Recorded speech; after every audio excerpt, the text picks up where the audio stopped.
The King Who Hated Cheese. Fairy tale. Once upon a time, there was a king named Jack who hated smelly cheese. The smell made the king feel uneasy. King Jack declared it a crime to make or eat cheese in his kingdom. Anyone breaking the law would be convicted of a crime.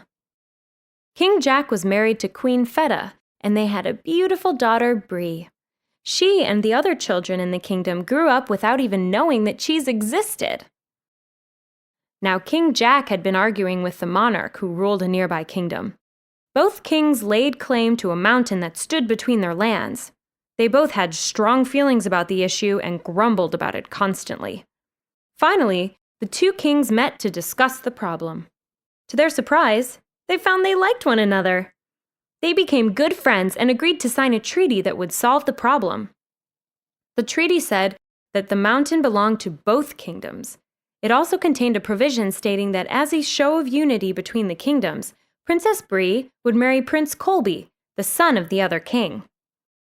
Prince Colby arrived at King Jack's palace with a large present for his bride-to-be. When Brie opened the package, she saw the cheese and a note that the prince had enclosed.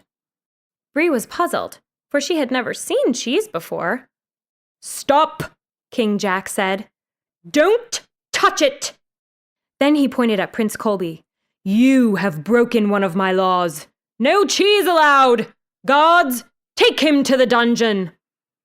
In the meantime, Princess Brie had no idea of the problem and had taken a huge bite of the cheese. "Yummy!" she said in earnest. Then she turned to her father and said, "All my life you have loved and nourished me. Why have you not let me eat this delicious cheese?" The king was horrified. Now Princess Brie would have to be disciplined as well. So he sent his only daughter to the dungeon. But as Brie was leaving, the queen also ate a slice of cheese. The king's advisors, the cooks, and the servants all took a taste too. Before long, everyone ended up in the dungeon.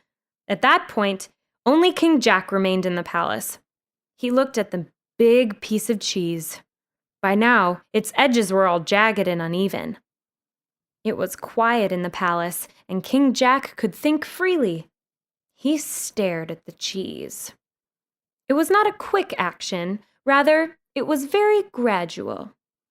He moved his hand closer and closer to the cheese and pinched off a small piece.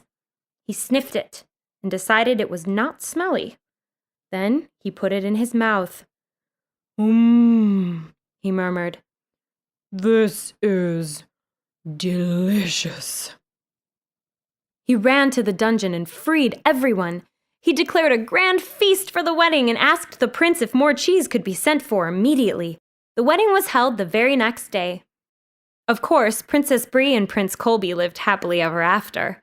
New cheeses were made and named after the king and queen.